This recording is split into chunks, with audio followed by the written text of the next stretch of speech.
My name is Frank Hodek, and today, July 14th, 2014, I am pleased to have the opportunity to speak to a respected British and international law librarian who is a frequent attendee at AAL annual meetings, Julian Winterton, better known as Jules.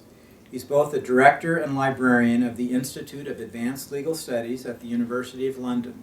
Our conversation is part of the Oral History of Law Librarianship project, a component of the Spinelli Law Library Reference Shelf on Hine Online.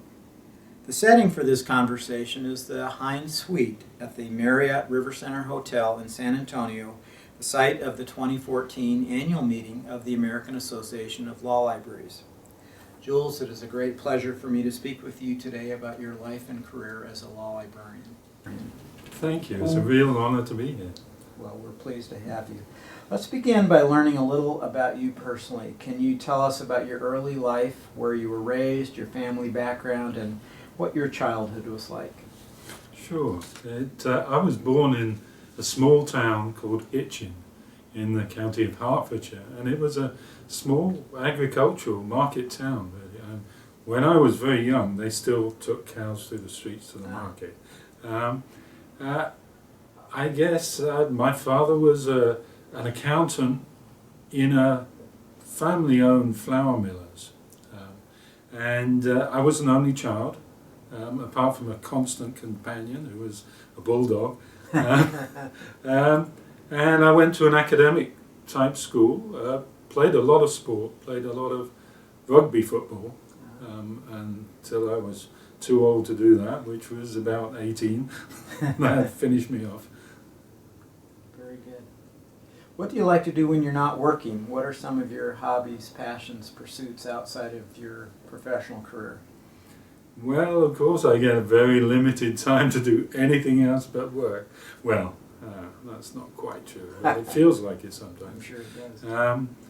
I used to do a lot of hill walking, rambling, countryside rambling. I don't get so much. I think it's because I don't get so much time now. Either that or the legs are getting a little stiff. Travel is the big thing for me. I love to travel. I love to go to exotic places. We'll talk more about that later, I guess. But yeah, travel is a really big thing for me.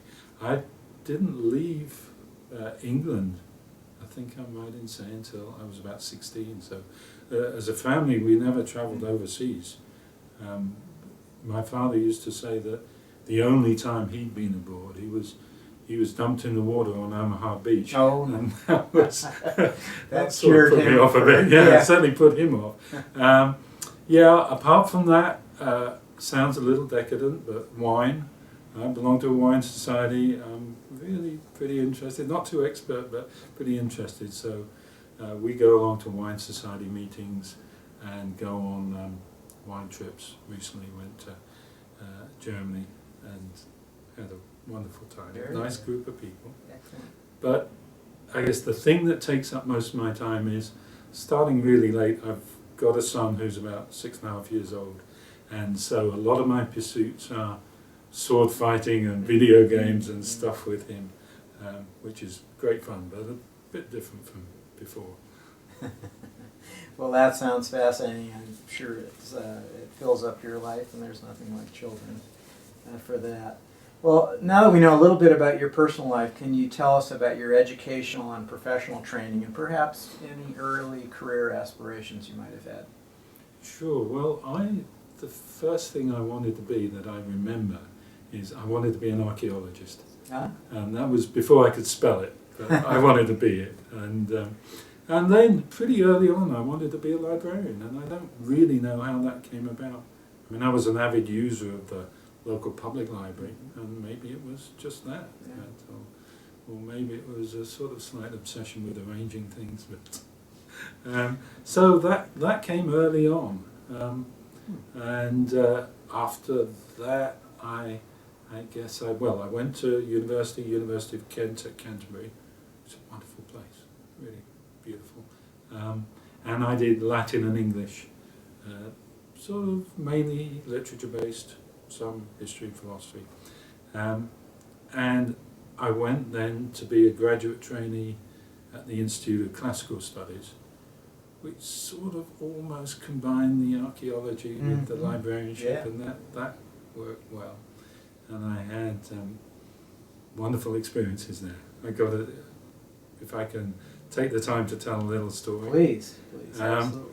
The director of the institute was a fascinating guy, and what he did, I wrote a little article about it, slightly tongue-in-cheek, but he unwrapped crocodiles. And there was, in Alexandrian Egypt, there was a sort of worship of animals, including crocodiles and cats. Okay. And they either mummified or made models of these things, and they were kept in the temples, and there were thousands and thousands of them. And they were made by wrapping papyrus. And it was used papyrus. It was written on. Oh. And yeah, so if you use the right techniques, you can unwrap them and you can read the writing still. And there were lots of them in the British Museum basement. And the director of the Institute of Classical Studies would take them, get them unwrapped, decipher them, and discover lost pieces of plays and poetry. And I always thought this is transmission of knowledge. This is information retrieval on a whole different level. So I had a wonderful, wonderful time there for a year before I went on to library school. That's a fascinating story, and it cleared up for me because I was envisioning unwrapping live alligators, and They were going to snap at you. a little concerned, but very good. So tell us a little bit about the library school training that you had.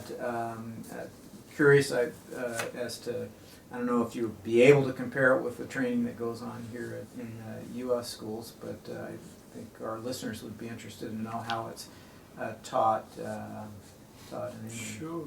It was, interestingly enough, it was at a place called, it was in Manchester Polytechnic, and at the time there was a two-tier system of higher education. You had universities and you had polytechnics. Polytechnics taught trades and professions, but weren't academic as such. They've since then they've been merged. They're all universities. They all do the whole range of teaching. I really liked the course. I liked Manchester. It was a fascinating place, and in fact I did quite a bit of work on local history there because it was the origins of the trade union movement, industrial revolution, and so forth. So great stuff. But they had a real speciality in communication studies. And so librarianship was treated as an aspect of communication studies. And we did a lot of interesting stuff. We did group work with observers, trying to categorize people's interventions in a group discussion, that sort of thing, and mass communication and media and so forth. So they really extended the boundaries of library and information work a lot. And there was traditional stuff. I believe there were cataloguing lessons, which I'm still trying to forget, but you know. So traditional reference services, bibliographical services, that sort of thing. But I must admit, I spent most of my time on the fringes of librarianship, as it were. And yet probably that is no longer the fringe. Absolutely, Yeah. absolutely. So they were ahead of the game. Yeah, I think so. That's I think so. It could have been just chance, but they hit on it. Yeah. Great. So your, I believe your first professional position after receiving that postgraduate diploma of librarianship in 1977 were in serials and acquisitions at the Institute of Advanced Legal Studies, then assistant librarian at Queen Mary and Westfield College at the University of London. So you worked in law libraries long before you received your law degree in 1990. Was it by chance or more systematic plan that led you to law libraries and law librarianship? Okay, it was a lucky accident. And I mean lucky, yeah. Yeah, you're right. I decided after library school that I wanted to work in an academic library. I'd prefer to work in a research library. But I didn't focus on law at all. In fact, I had little involvement with law beyond when I was at university, I knew quite a few people in the law faculty and felt really sorry for them. But that was my only contact with law. I mean, nothing's taught at school that would be really relevant at all. But the job came up. It was in the Postgraduate Research Institute. So I went for it. And I had a great experience there because they rotated staff. They didn't say, okay, you're a serials librarian, you're going to stay in the serials department forever. But they moved people around. I worked not only serials and acquisitions, I worked in reader services and interlibrary loans. So I had a nice broad experience at the institute that I ended up back at later on. Great. So did they do that intentionally so that there would be cross training, or did they just think that we want everybody to know at least something about all aspects of the Yeah, no, institution? you're right. It was a very deliberate policy to round out people at the sort of entry-level professional grades. And I mean, I'm sure it benefited the organisation. It's a relatively small library. I mean, there's around 25 staff, 25 to 30, I guess you'd say. And almost everybody works in one big open plan area.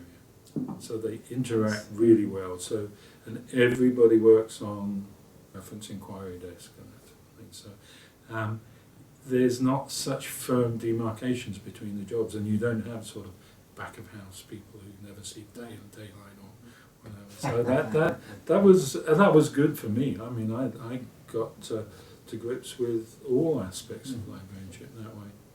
Well, and again, I would almost say that was ahead of its time as well, because I think a lot of American libraries are moving more as those lines have become blurred. Yeah. And so very good. By chance or plan, you were in good situations. Well, you mentioned that you in 1991 you came back to the Institute of Advanced Legal Studies as librarian and associate director. First of all, because I know that some of the people who will listen to this oral history may not be as familiar with the Institute as others. Can you tell us a little bit about the mission, the structure, the relationship with other institutions, or even its location of the Institute itself? Sure thing. Well, I can tell you, and first of all, I ought to say that although I said it was all chance, by the time I became law librarian, I guess it was law and politics librarian at Queen Mary College, as it was then at the University of London, I decided that I was fascinated with law. And that's when I did a law degree.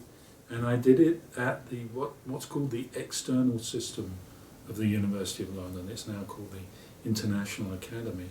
And it's a way of registering, working for a degree, taking examinations and so forth, being awarded a degree by the University of London by part-time study that you can do while you're still in full-time employment, which is a wonderful system that many people, including some law professors at London University, first got their law degree. So that was a very deliberate move because I thought, I love law. I'm fascinated by law. So that's and that was my introduction back to the Institute of Advanced Legal Studies.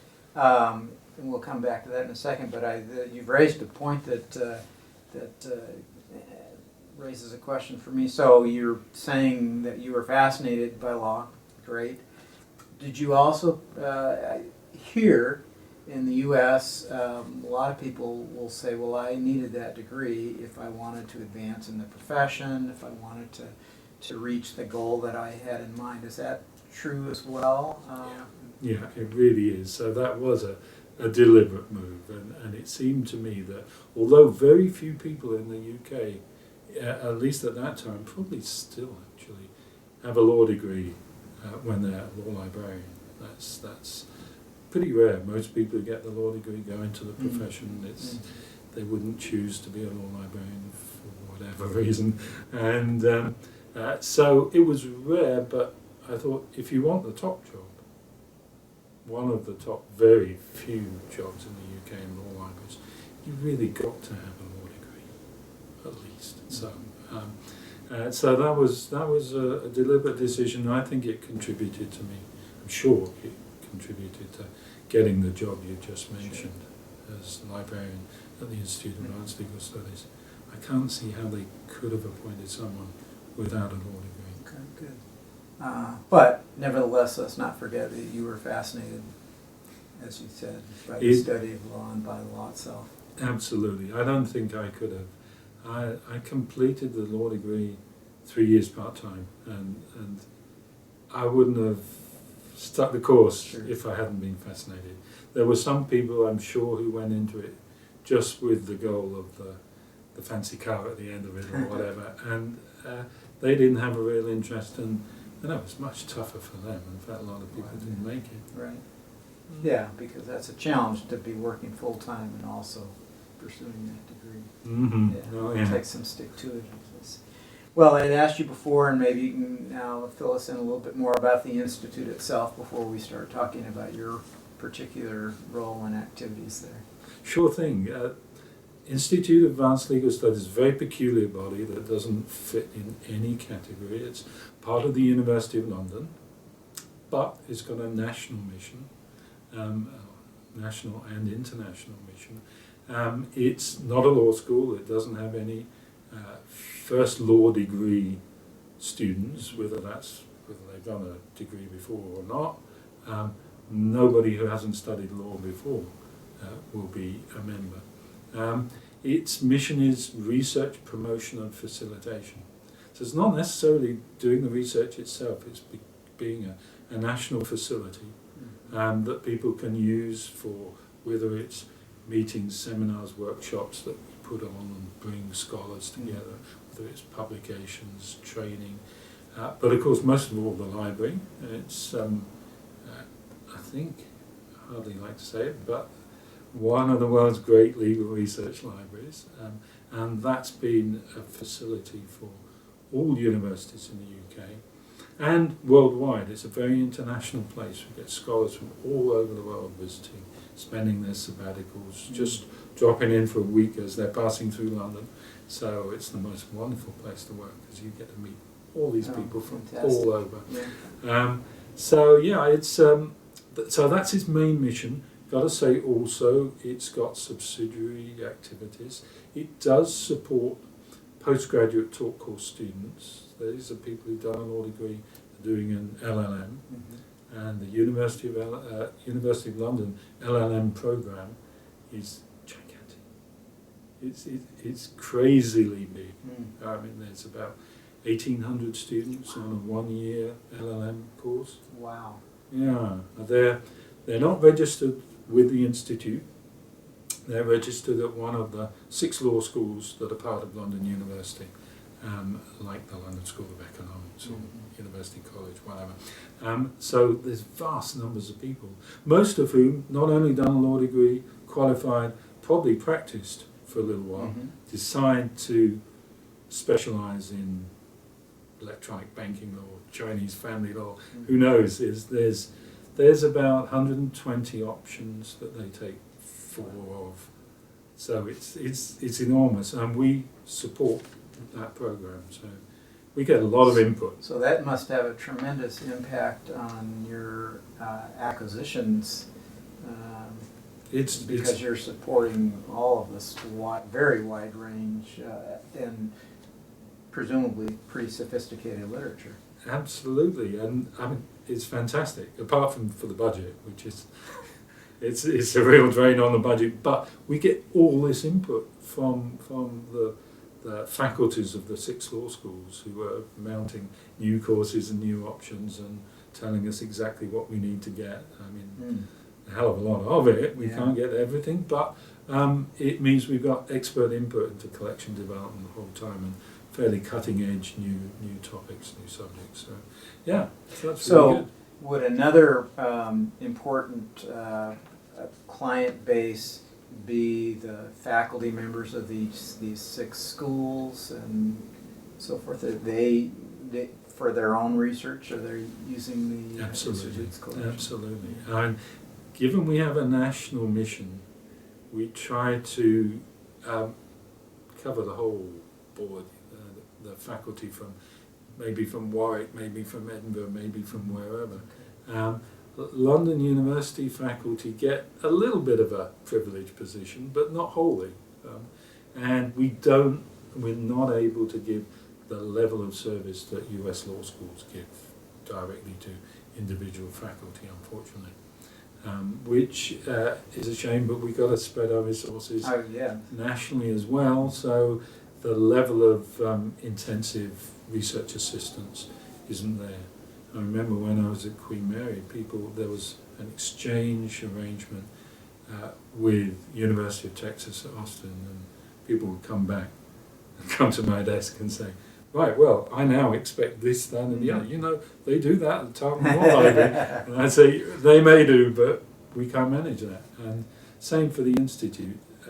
But nevertheless, I mean, they've got their own law libraries in each of the colleges, and then which sort of cover their undergraduate teaching, because law is an undergraduate degree in the UK, and some specialist little collections. But you're right, they mainly come to us when they do their research.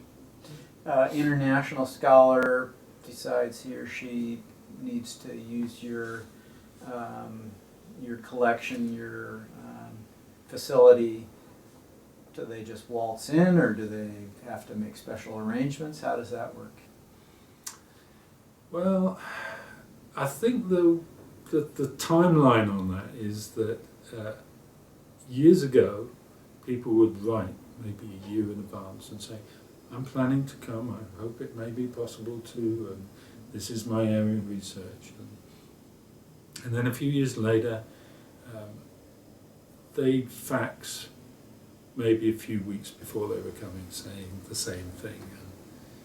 And then it got to the text from the airport saying I've just arrived.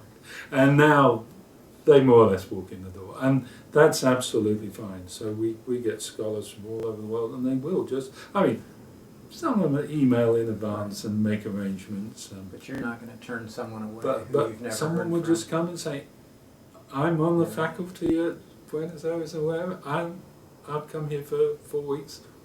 That's just fine, absolutely fine. Same with research students, people who are doing a PhD.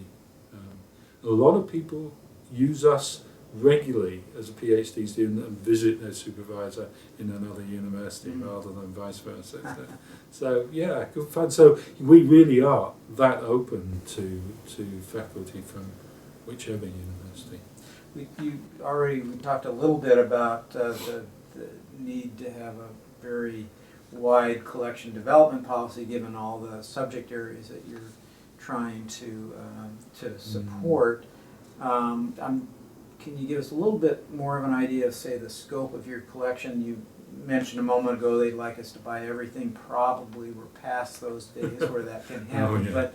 But how comprehensive are you? And let's say let's first talk about, say, UK materials, but international or foreign materials. Is that a big part of your focus in building your building and maintaining your collection?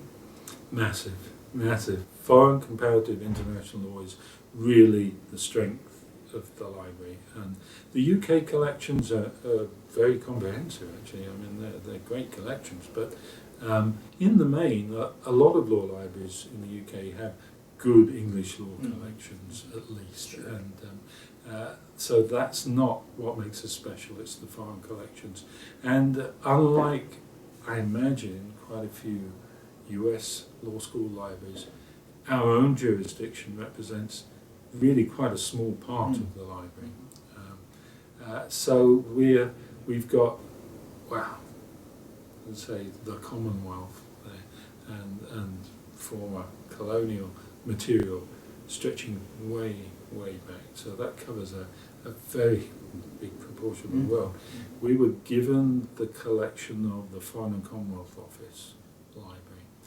And that library and its sort of predecessor libraries was very important, because wherever people set foot overseas and grabbed land and established government and so forth, then started making legislation, they had to send a copy back to London, I guess by ship, slowly. No and faxes. yeah, absolutely. So 6 months later, the lawyers in the Colonial Office or the Commonwealth Office would check over just to make sure they weren't declaring independence or declaring war or something, who knows, and then they'd file it in the library.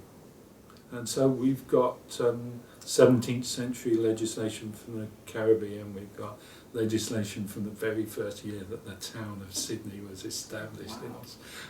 Wow. It's a wonderful collection. So that's Commonwealth, and we'd always been very strong on law reporting from the Commonwealth. So those collections they may be the strongest anywhere in the world. Mm-hmm. We've got great collections for Europe, not so good for Soviet Eastern Europe, but where the London School of Economics specialised in that, so that was okay. So good collections for Europe, good collections for Latin America. For the UK, great collections of US law. The areas where it's non-Commonwealth, Asia and Africa, we have very selective collections. I was going to say poor collections, but very selective collections because it's a deliberate policy, because next door to us is the School of Oriental and African Studies. And so for all those languages that we can't cope with, so we don't have Chinese law very much at all, Japanese law, Thai, whatever, but they do. And we have a careful collaborative arrangement within London University and nationally to try and key together our collections. So, and that's, I presume, easier in today's electronic world where you can share catalogs and other things. That's right, because we were always a place, the Institute Library was always a place that tried to, it was built on collaborative grounds, and they published union lists and the old finding list and stuff, and by that means tried to cooperate in collection development. In electronic days, you're right, I mean it's much easier in terms of finding, not much easier in terms of sharing content, because of the licensing restrictions make it actually in some ways more difficult. Yeah, you're signing or trying to negotiate documents, but signing documents that say only this sort of person can use this bit of electronic content at this time in this place, and that makes moving a step beyond being a national research library with books that you can come and use to distributing electronic content really rather difficult. It's a challenge, right? Very good. Makes sense. Well, we've talked a lot about the Institute. Let's talk a little bit about you personally in your role in the Institute as Associate Director and Librarian. What kinds of things are you doing, or were you doing, say, on I hesitate to say what's a typical day like. I'm sure there is no typical day, but some of the things that you might have been doing in that role. I wrote an article for, I think it was already called Legal Information Management, the journal of the British and Irish Association of Law Librarians, and they wanted a day in the life of, and I wrote a whole piece that was hopefully a little bit amusing about the job, but I'll be a bit more, can I be a bit more serious here? Yeah. Actually, I wanted, if I can, to use a quote, because I was like this, and it's from the Law Library Journal, a AALL publication, but back in, I've got here 1949, and this was Professor Edward Bade, and he was saying, he was talking about the requirements of the American Association of Law Schools with regard to law libraries and law librarians.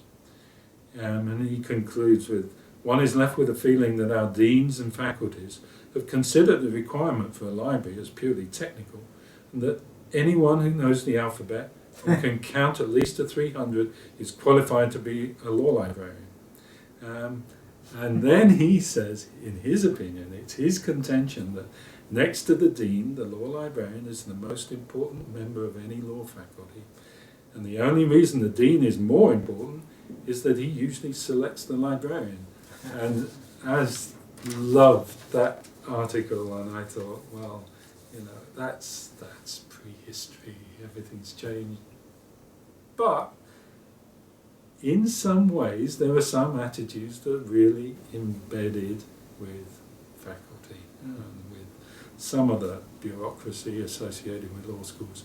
And I think one of the biggest jobs that I had coming in as librarian at the Institute was advocacy, was relating to people, getting to know people, trying to get the respect of people, and trying to tell them that a library is not a book repository. And I know we've moved way beyond that, but still there are attitudes there that need to be changed. And so I was trying to say to them that the library has a role in information management that's much wider than what their concept of a library is, and that there's a range of innovative services you can provide. And it might be legal information literacy and skills training, it might be publication of research tools, it might be a whole range of activities that they don't consider part of the library somehow. So even within development of curriculum or in delivery of the virtual learning environment, virtual research environment, in terms of a range of other training that's not strictly information literacy, but might be technology based and so forth. That's the sort of role the library can play. You've got a big resource there and you're not using it to its full extent. So the advocacy, and of course in the process fighting for funds, that was the biggest part of the job, in my opinion. So plenty more. We've developed whole ranges of research workshops with various associates, with the British Library, Socio-Legal Studies Association, Society of Legal Scholars, that bring together academics, archivists and librarians, and they've been really important in sort of cross-fertilisation and mutual respect, and realising we're doing a lot of the same things. So I mean, that's aside from strategic planning, financial planning, human resources planning, succession planning, information systems planning, etc., etc., etc., which a lot of sort of management level stuff. Sure. But the people side of it is by far the most important, I think. Very good. So just to remind us of where we are, you became the director of the Institute in 2013.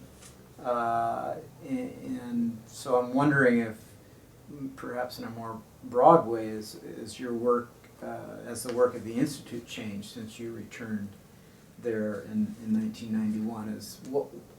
Picture 1991 and now 2013 and beyond. How is the Institute different, if it is? Yeah, I guess in terms of library, in terms of academic, certainly library, the whole huge change to electronic. I mean, I still think the basic principles are the same, and the delivery is different, but you're still dealing with people and attitudes. Move to, I mean, take specific examples, big procurement of new library management systems, growth in usage up till pretty recently, where it's flatlined a bit, I guess, in terms of physical usage, but number of students, both PhD level, LLM level, number of faculty changed enormously. Diversity of student population from all over the place. I think the LLM is, let's say, over 80% overseas students. I mean, it's huge. So, and the cultural diversity, the ability diversity is enormous. So that puts some different pressures on your staff, I would imagine. Oh yeah. Luckily, our staff are diversified at the same time. Great. Faculty, there's enormous numbers of faculty particularly from other parts of the European Union. So there's more mobility in the teaching staff and research staff. So they're big changes. A whole lot different. Still in the same building, I'm not saying. Yeah. Although we've been able to do some things to the building, but resources haven't kept up with demand. There's no doubt. So, as part of the University of London, is that where your primary source for your resources, or supported in other ways? Well, that's a complex question. Of course, it would be. As soon as it's to do with money, it's complex and maybe deliberately so. We're part of a group of research institutes. So there's the Institute of Classical Studies, where I worked way back. There's an Institute of Historical Research and so forth. There's 10 institutes, and they form now part of a School of Advanced Study, which is part of the Central University of London. And it gets a hypothecated grant that's sent to the University of London and must be sent on without deduction, more or less, to the school, who then divides it up between the institutes including their libraries. So does that mean you're advocating with the school about your share of that? Yeah, and then helping the school to advocate to the Higher Education Funding Council, which is the sort of autonomous body set up by government to pass funds to universities. So our national money comes that route, and that's the bulk of the funding that supports the institutes. But it's not dynamic. It's not geared to number of people using us. It's not geared to level of research, which is the two factors that really determine the amount of money that goes to normal universities. So that funding has been flat for quite a while now. So that's a difficulty for us. Yeah. We also have various entrepreneurial activities that try and raise money. I said we support this LLM program. Now these 1,800 students. At one time, quite some years ago, that was considered, well, that's marginal use. You've got the library anyway. These people can come in and use it, obviously, but it doesn't really impose any extra costs on you, and of course that's completely fallacious. And this was pointed out to the law schools in London University who were taking advantage of this free service, and that's now done on a full economic cost basis, so we generate money from the law schools for providing quite a service to them. Sure. In addition, because we're the largest legal research library in London, we sell our services to law firms, barristers. And that's really done on the basis of, well, you charge to come into the library, and that's straightforward, but we have a big electronic document delivery service. There's a barrister outside the court saying, I need this double taxation agreement between France and Argentina, and it's probably some time around. Yeah. And we go dig it out, we fax it send it electronically. So they used to fax it all, of course, at one time, to their desktop or to their phone or whatever. So, and that generates quite a bit of money. So that helps us to keep going. So there are several funding streams, but the national academic funding is the big one. Okay. Undoubtedly, I'm sure that's a good part of your time is spent making sure you can still move forward. Let's shift gears entirely for the moment. You have had a long and distinguished list of professional publications and public speaking engagements. You've been a visiting research fellow at the Max Planck Institute for Comparative and International Private Law in Hamburg and at the University of Florence. What has your personal involvement in such scholarly endeavors meant to you, both professionally and personally? Well, I love it. Love it. I suppose it's meant great satisfaction. I mean, I get a lot of satisfaction out of producing a decent piece of research, decent piece of writing, and also intense anxiety. I do it to myself, and I keep saying I won't do it, and then I say yes, and there's plenty of time to produce this article, and then suddenly there's 3 months and 2 months, and but still, I enjoy it, and also there's a sense in which you get better insight into the process of research. You're in the same position as the researchers coming into your library. You are scrabbling around for citations, and so you're experiencing the services yourself, and you're experiencing the sort of what works process. And what doesn't. That's right. So that's important, and I guess there's an acceptance by the academic community too, that they can see that, I mean, as long as what you produce is decent, then they're going to say, okay, well you're sort of honouring one of us. You can understand what we're doing. We can appreciate what you're doing. That means it's much easier to talk to them, and that's really important too. So perhaps that feeds into that advocacy issue that you were talking about before. You established some credibility with the scholarship, and now they're going to listen to you more. And that's right. Absolutely. Yeah, absolutely. And I always feel that that's one of the huge benefits of staying in law.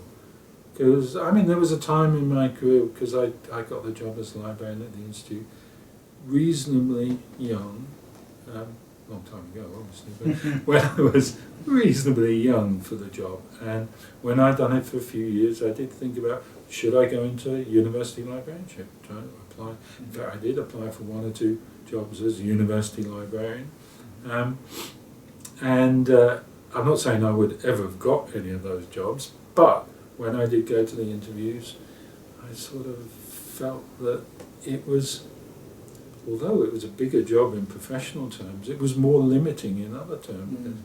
You lost that connection with the subject that you really enjoy, and gives you access to all sorts of academic processes that you wouldn't otherwise have. And you've gone into more pure librarianship without the subject community. I mean, you have to hold court between lots of different subject communities. You can't belong to them if you're a university librarian. So staying in law librarianship gives you almost the best of both worlds.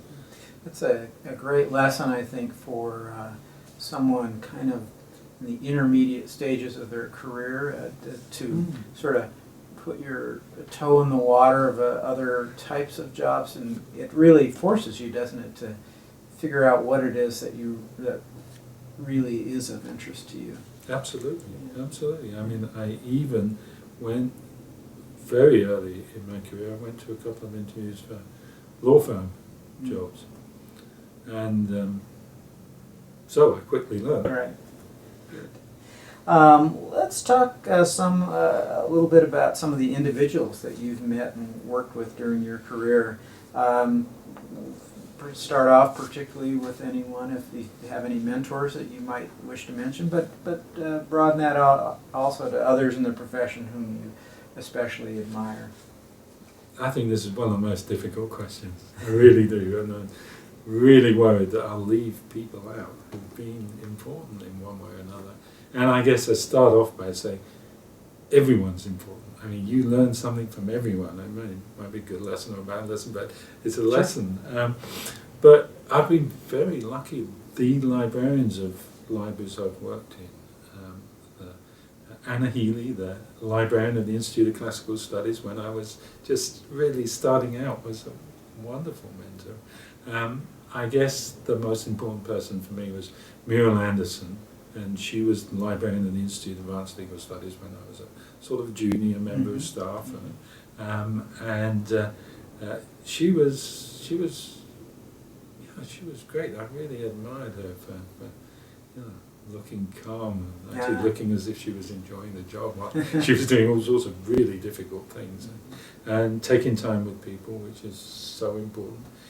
Even the college librarian at Queen Mary, University of London, Tony Quincy, he was, I mean, I didn't have a great deal to do with him, but when I did, he was, he sort of opened up and gave me advice about career that you know, just briefly, but it was really important to me. Sometimes a little bit at the right time is just what somebody needs. Absolutely, absolutely. I got a whole bunch of other people. They're significant academics, law professors who've taken the time to sort of appreciate what I've been doing and really communicate with me. At Queen Mary, there was Professor Roy Good, and he, I got to say, I've been there for 6 months or so, and it was just coming up to Christmas, and there was this very, very important professor. I mean, he established a Centre for Commercial Studies there. He'd done all sorts of things. And he came to the library, which, I mean, it's quite something to start with, isn't it? In and of itself, that's right. Searched me out and came into I had a little sort of semi-office fronting right onto the law collection. And he put down a bottle of Armagnac on my desk and said, "I really do appreciate what you did." That was it. I was sold forever. Yeah. He was great man. That's he's generous, but it's a clever thing to do. It's just he bothered to make the connection. There's a man at UCL, Professor William Twining, a legal philosopher, who spent a lot of time with me, and we've now, much later, applied for research grants together. And Nice. he established that, again, the connection. Avon Sher, who was the director when I was associate director, and who really encouraged me, really just let me in. But there's colleagues, law library colleagues that I've worked with, sort of alongside even. Guy Hoban, who's the librarian of Lincoln's Inn Library, who's the most magnificent reference librarian. And in my first professional job, we actually were at desks facing each other, and we sort of both gone on to other things. And he was quite an influence, really. Olga Knudsen, the librarian at the Max Planck Institute in Hamburg, again, learned certain things from him. You know, you don't take everything, but you learn certain things, and certainly I learned lots of jokes from him. That's really important. And his public speaking was really, really good and amusing. Barbara Turl, who was Bodleian Law Librarian, now retired, and I was deputy editor of the Law Librarian, as was then the Journal of the British and Irish Association of Law Librarians. And so I worked with her quite closely, and so she was an influence too. Yeah, whole big bunch of people. Got to say, really good friends and colleagues in the American Association of Law Libraries, particularly among the Foreign Comparative International Law Fraternity, and quite a few of the presidents over the past few years who I really admire for being able to cope with the whole job that's entailed there. And they've been quite an inspiration. I went to the first conference of AALL in 1991, I think, which was New Orleans, and been friends with Carol and Warren Billings ever since, and that's been a wonderful experience. So yeah, lots of people. I understand you hung their daughter's drapes. Yeah, that's right. Sort of in between going out to Mardi Gras. Yeah, what an experience. Wonderful people have been, in my experience in the profession, so welcoming and accepting and sharing that, yeah. Well, I think there's some mutual feelings there among the American members toward you and toward your colleagues in VIAL and the other foreign international law library associations. You served the law library profession in so many ways, too many for me to list completely, but I want to single out your membership on the International Federation of Library Associations Standing Committee on Law Libraries, your presidency of the International Association of Law Libraries, IAL, and especially your service as chair of the British and Irish Association of Law Librarians, IAL. Can you tell us a bit about your involvement with these and other professional organizations, and more generally why you've chosen to be so professionally active? Obviously you have a very busy job just within the Institute, but you've done so many other things outside as well. Well, I've been so lucky because I've had a job where once I've been able to get it under control a bit, I've had the freedom to do all sorts of things that I possibly wouldn't in other law libraries. So, and the fact that there is an imperative to do those things, particularly to be international, but to have a wider responsibility than just the institution, is important for the Institute. And so I've been lucky in that sense. That So I've that's been able recognized. to. Yeah. It's and in fact is in the job description even. So there's that external engagement is important for the Institute, because it, in a way, that's one of the things that defines the Institute, is that it doesn't have its own immediate community that are signed up to it, that has the Institute as their first loyalty or their first library. They have to choose deliberately to go beyond their institution and come to us. And so that means outreach and engagement is very important. But beyond that, I do have that feeling of a wider responsibility to the profession, that it's more important than the institution you happen to be at. And it's really fun as well. I really enjoy it. So I got involved in, as you say, in BIAL early on and did a whole range of jobs for it, and was chair in 94, 95, I guess it was, when we had a conference in Manchester, as it happens, which was very useful. I had connections there. IFLA, which was an initiative both of AALL and the International Association, to set up this section for, they had sections for all sorts of things. They had sections for prison libraries. They didn't have a section for law libraries. So it was pretty much obvious that needed to be done. So that was a success. I've chaired the Libraries Committee of the Society of Legal Scholars, which is the body that brings together all the law teachers in universities in the UK. And they have this Libraries Committee, and it produces a set of minimum standards for academic law libraries, which is quite comprehensive. And that's drawn up by the clients, if you like, by the consumers of the services, and so it carries a lot of weight, because we don't have quite the same thing as the ABA requirements for law libraries. Yeah, I was going to ask if that had accreditation ramifications. Not formally, but people refer to that when they're looking at and assessing law libraries, and if a new law library sets up, that's the first place they go to look. So. Yeah. I have to say, American law school libraries would like, I believe, to be able to say that their standards are fully developed, or are developed fully by the user base, as opposed to the ABA itself.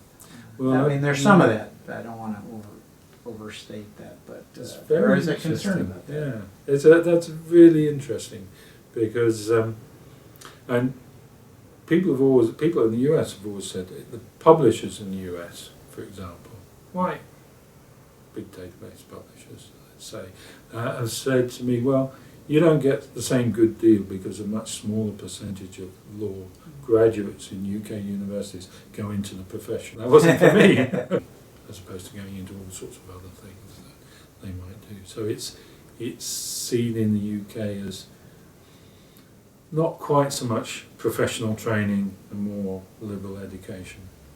And so there's always been a resistance by law professors to standards being dictated wholly by the profession, and that's a tension that's quite creative sometimes. So you've talked about a couple of the organizations to which you belonged. You all, as I said, you were president of IAL, the International Association of Law Librarians. That's relatively recent, 2005 to 2011, a 6-year term. That's 6 years. That was. not, yeah, let me tell you about IAL. Tell us about IAL.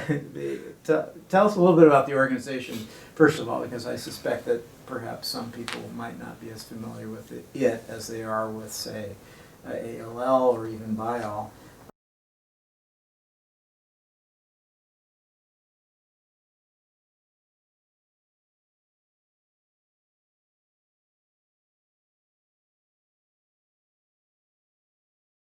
Tell us about IAL. Tell us a little bit about the organization, first of all, because I suspect that perhaps some people might not be as familiar with it as they are with, say, ALL or even BIAL. So the organization and what you think you accomplished or wish you could have accomplished as its president. Yeah. International Association of Law Libraries started back in the late 40s with a lot of input from American Association of Law Libraries. Quite far-sighted in lots of ways. I mean, not only wanting to spread the word about the importance of a professional association, but seeing, I guess, what we've grown into a global legal environment. And the fact that you need to engage, you can't just concentrate on your own jurisdiction anymore. Even in sort of smaller court libraries, they're getting engaged with foreign jurisdictions all the time now. So it's really important from that point of view. It's an association of law libraries worldwide. Various sorts of libraries. They tend to be the larger libraries that have more involvement with foreign legal materials, have bigger collections and so forth. But it's really diverse and reaches right across the world. It's a wonderful environment to meet people, share experience, to share best practice, to try and understand different legal cultures, different legal environments, different ways of working, different sort of ways of culturally engaging with people. I mean, that's what's been so fascinating to me. So it does a whole range of things. Of course, it has difficulties because the membership is so widespread that you can't have frequent meetings. You can't have committee meetings even. You just can't get together more than once a year. So it has an annual conference. It has all sorts of web services. It has a journal, and I guess its conference is the big event. And that takes up the most effort in terms of the officers. And it's a wonderful experience.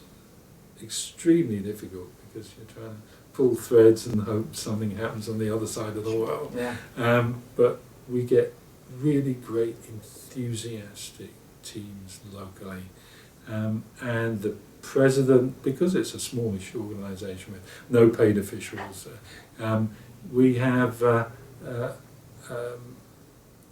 lot of input by the president themselves into the planning and management of the conference.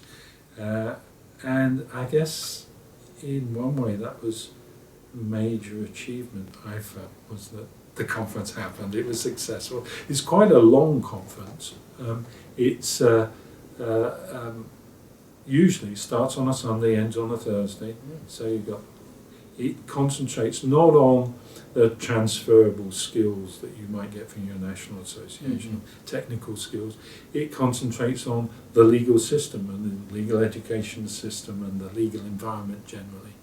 The speakers are very often very high-powered. I mean, we somehow manage to get people with some influence and contact. So you get the Chief Justice of a jurisdiction, you get senior legal professors, you get judges, you get all sorts of people involved in the legal environment. does the programming focus on the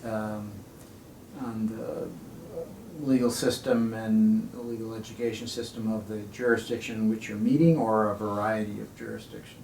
It tends to give a really good introduction to the jurisdiction you're in. So it blends, or we try to make it blend the legal system and an understanding of the legal system, which to my mind means an understanding of the culture of the country to a large extent, and the documentation attached to that legal system. So you get not only an understanding of what the legal literature is like, but why, and we'll understand hopefully where legal inquiries are coming from, because you've got an insight into the legal system.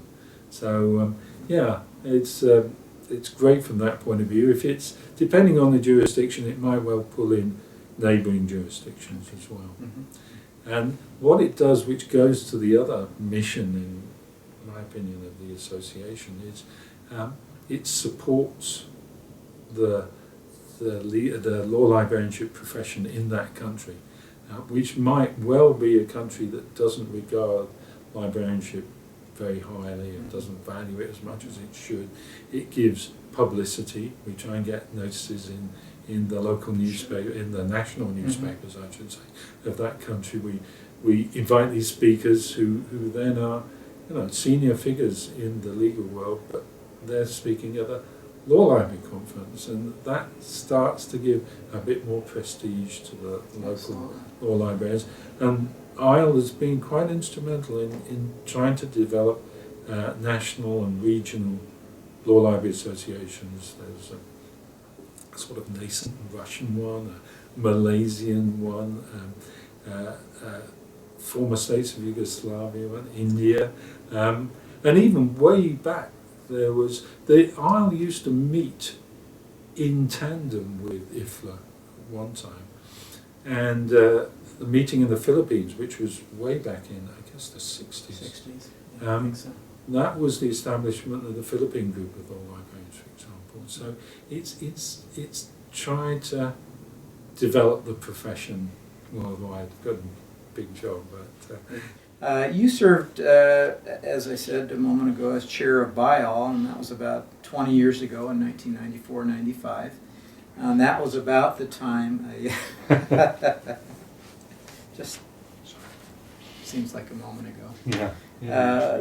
That was about the time of the beginnings of the creation of what is now the biennial joint study institutes that are now co-sponsored by the British, American, Canadian, Australian, and New Zealand Law Library Associations. Since then, you've remained very active in BIAL and received its, I hope I'm pronouncing this correct, the Wildy BIAL Law Librarian of the Year Award in 2010. Please tell us a little bit about BIAL generally, maybe a little bit about your involvement with the creation of the Joint Study Institute, and also, again, to help some of the listeners that might not be as familiar with it, how, from your perspective, BIAL compares with AALL. Yes, that's quite a difficult question.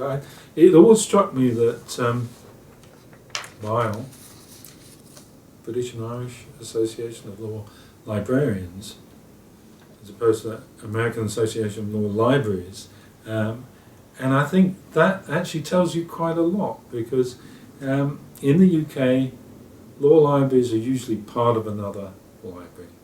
Very often, university libraries have a law library, but it wouldn't necessarily be even in a separate building. Certainly wouldn't have separate management, and very often would be just a part of the university library. So you'd have one law librarian who was responsible for the subject-orientated things and reference work and the selection of stock, but not much to do with the management of the library overall. So individuals, there's a lot more individual law librarians working sort of basically on their own as regards law librarianship.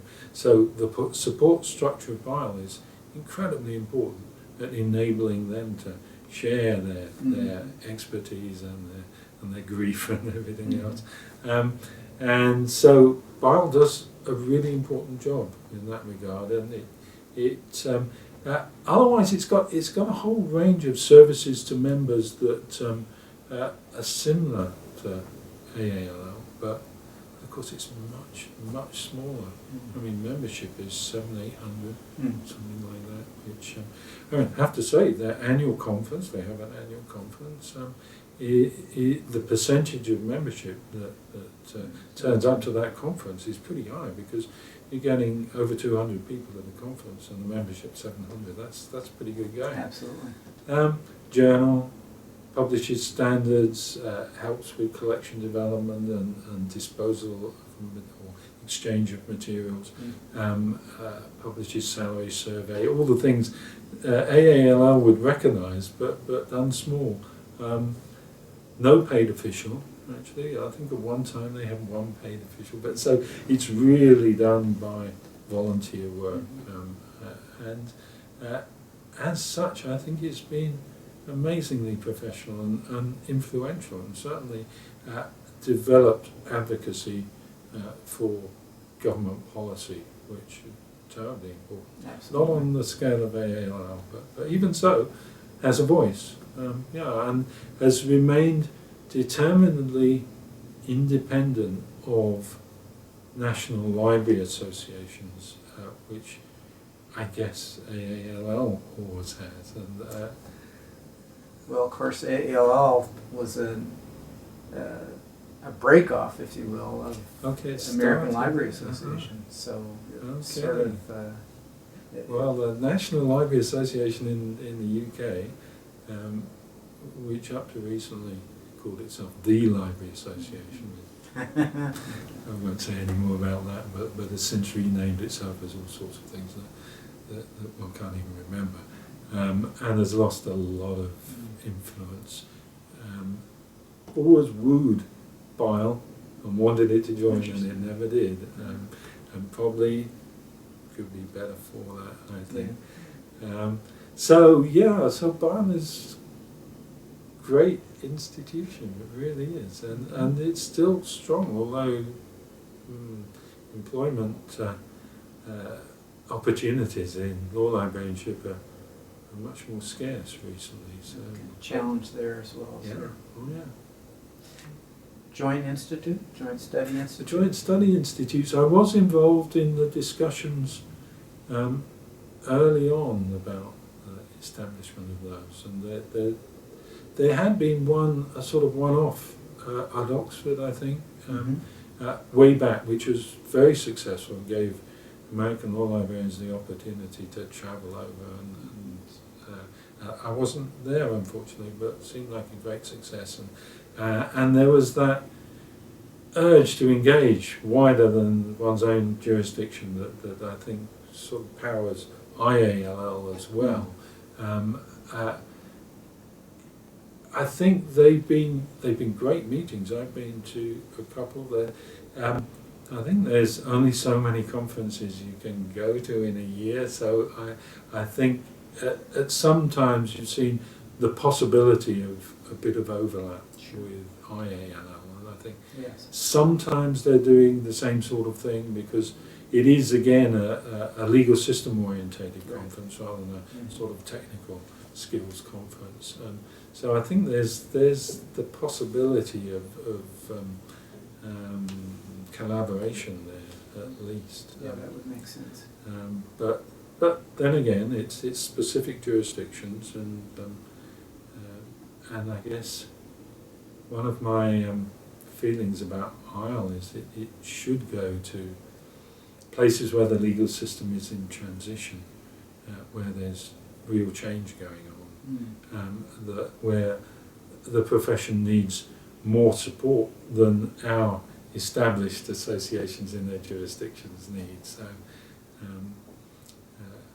when I gave my sort of farewell speech after 2 3-year terms in IALL, I was able to just reel off the places we'd been to, which was, well, can I remember? Florence, St. Petersburg, Mumbai, Puerto Rico, Istanbul, The Hague, and I think I didn't need to say a lot more than that. That's and pretty impressive, right? There was quite a reaction. So Absolutely. I suppose one of the big differences with IEL from the the IEL conferences from the Joint Study Institutes is that I think there's a book called The Coming Together of the Common and the Civil War, and that's certainly a major influence in IEL is that there's a deliberate attempt to bridge the two legal systems, to include law librarians, to include places to go to conferences, to include legal systems as the theme of the conference, that are common law and civil law jurisdictions. And there's not much other association, or indeed other organisations, that do that all that successfully. That's probably right. And that's really important, and that's a big difference from the Joint Study Institutes. Okay. Over the years, you've become a familiar and very welcome attendee at AAL annual meetings. I think you mentioned earlier your first one was 1991 in New Orleans. Frequently, you've represented either BIAL or IAL, and sometimes both, I think. Yeah. Tell us, you've already kind of compared the meetings with BIAL in terms of the size, but I wonder if you might compare some of the activities of these organizations to which you belong, and bottom line, what keeps bringing you back to AALL? I love the meeting, and I find it invigorating, and I go back with a more positive attitude to things, and it's that feeling that I get that's really important to me. And there's more sort of specific things, of course, but that feeling of and that part of that is the can-do attitude of US law librarians, and that's great. It's also true to say that still things happen first here, and so there's a lot to learn, a lot to share, and take back to put into the job back home. So that's important too. Sheer number of friends and colleagues I've made that I really feel it's good for me to get back together with each year. So that too. I've got involved in various different bits of AALL and other organisations, whether it's NELCO or LLMC, that give me good reason to come back, and the duties that mean I need to come back. So yeah, there's a whole range of things, and I guess IALO was a different experience, or more difficult, because there's a greater diversity of mission and nationality and language and everything else, but probably more valuable if you can get through that barrier of cultural understanding. But I found it very easy in the States to engage with people. So I was lucky, I guess, too. I think it was Muriel Anderson who said you really ought to go to AALL. And my first year in the job at the Institute, I came to the conference in New Orleans, and although I remember a guy I was sitting next to at the conference who I think was from New York, and he said, well, of course, this isn't the United States, but you know, be that as it may, I really enjoyed it. That's a good story. Well, it occurs to me that there are advantages and disadvantages to size or lack of size, and I think a smaller conference, say like a BIAL, probably allows you to interact with more people or more closely. In a big conference like this, you may spend 2 days and never see the people you want to see. But on the other hand, the energy level perhaps is higher, just the number of bodies, the number of activities, just there's always something going on.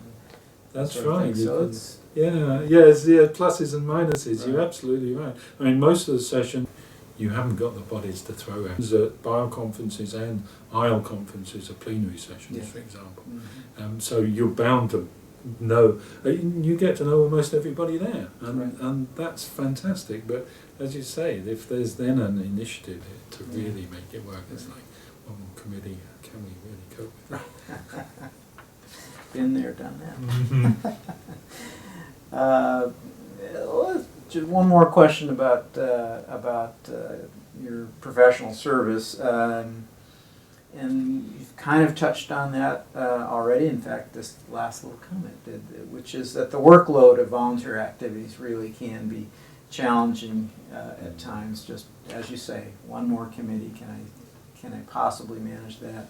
I'm wondering if you have any suggestions for newer law library colleagues on how they should approach professional service today in what's, for many, a do more with less environment. Mm. Any words Isn't of that- wisdom you isn't might that the be able to truth? share? Yeah. I think overall principles are really important. I've got not sort of tips about specific ways, Mhm. but and they're obvious. All these things are always obvious, and you know, we know that from keynote speakers.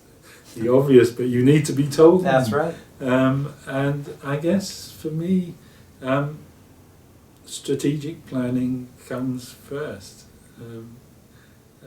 Not deciding exactly what you're going to do, but deciding your priorities. And then financial planning, that means you know exactly where you are with your budget, and it does relate to your strategic plan, and you are monitoring it. So, I mean, I've always thought that finances are a really important tool for change. You know, they're positive rather than, I know when you look at your bottom line, it's often a bit depressing, but proper financial planning can be a real tool for change.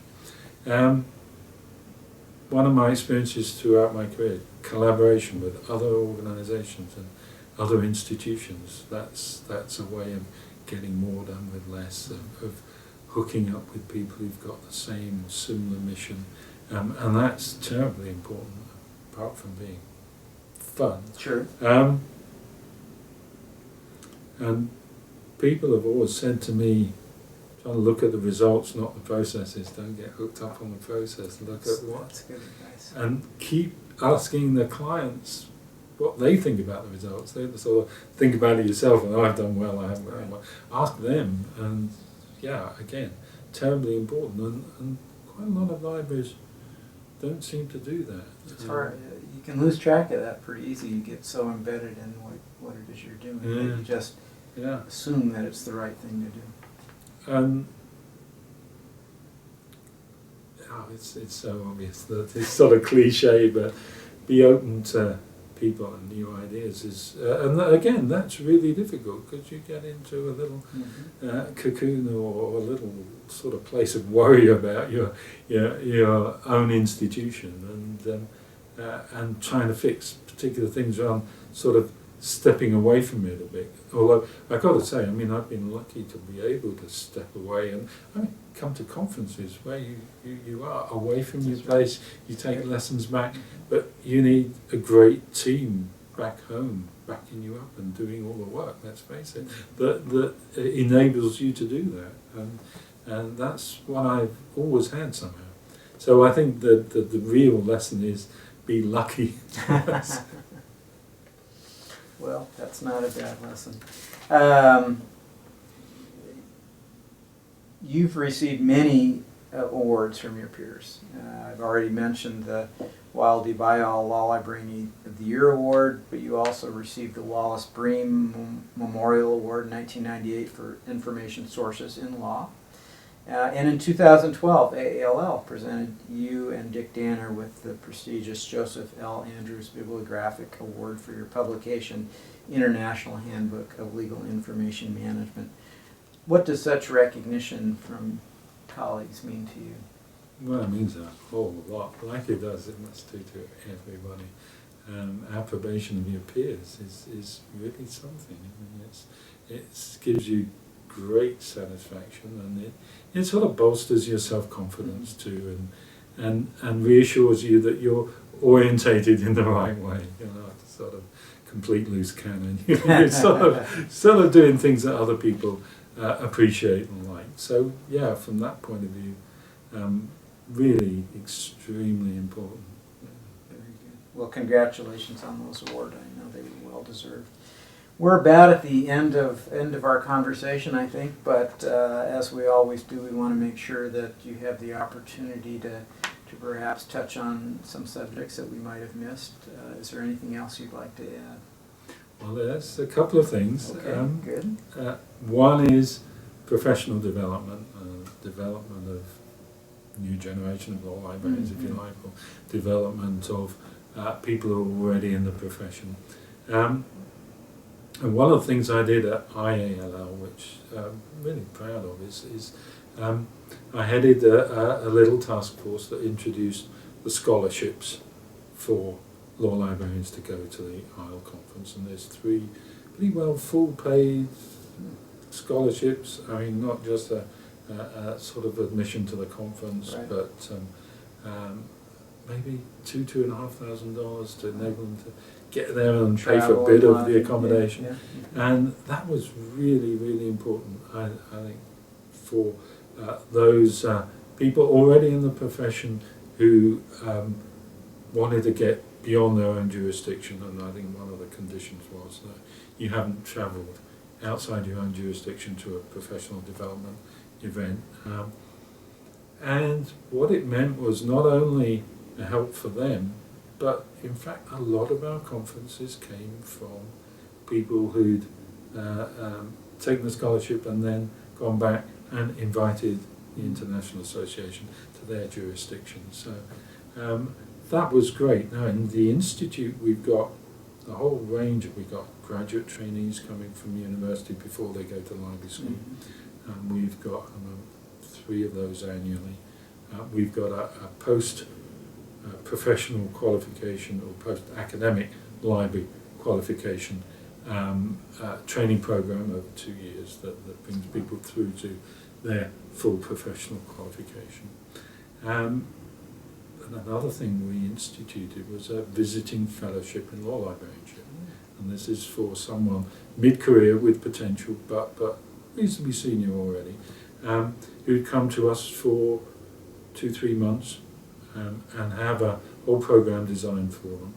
And we said, well, if academic faculty can have a visiting fellowship at another university, why can't a law librarian?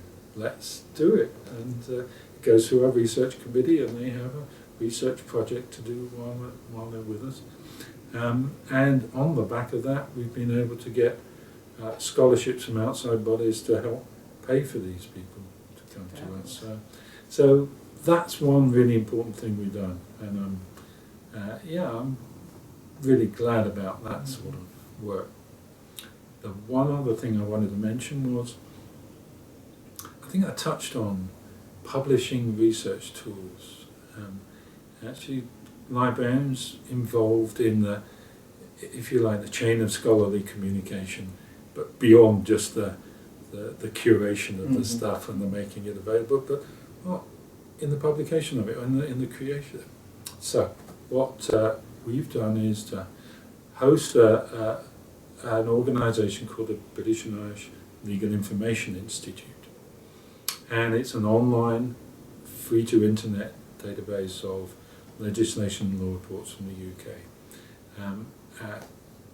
How it works is, well, on a shoestring, but great software that gives you sort of full searching capabilities through the full text. And we get from the judge's word processor, we get the judgment, and it's then fed through the machine and indexed and up. So we're putting up judgments the next day from when they're delivered in court. And that's from the highest court in the land to, a whole range of high court and below. And it's a very, very important tool for, not just for academics and students, but for the general public to get access to this stuff that has had really limited access. And how it was done was because the Australians, Cornell got there first with the Legal Information Institute. The Australians, AustLEI, the Australasian Legal Information Institute, created software that they made open source and donated. And we, Osley, the LI at Cornell, and now a whole range of 20 or 30 legal information institutes around the world are all part of this free access to law movement. And I think that's really extended our mission out beyond the immediate institute mission, and it's nothing but a good thing. Absolutely, that's fantastic. And it's a more proactive approach to librarianship, not just sitting back and waiting, but producing research tools and access to information that you can perceive is going to be needed. Absolutely, absolutely, and it's a great thing for us to do, I reckon. Great role model. Jules Winterton, on behalf of Pat Kehoe, Michelle Wu, and Dick Spinelli, my colleagues with the Oral History of Law Librarianship Project, I want to thank you for taking time to speak with us today about your experiences as a law librarian and scholar. Your remarks will be a valuable addition to the project and of interest to both current colleagues and those who will join the profession in the future. Thank you very much. Thank you, it's been a pleasure.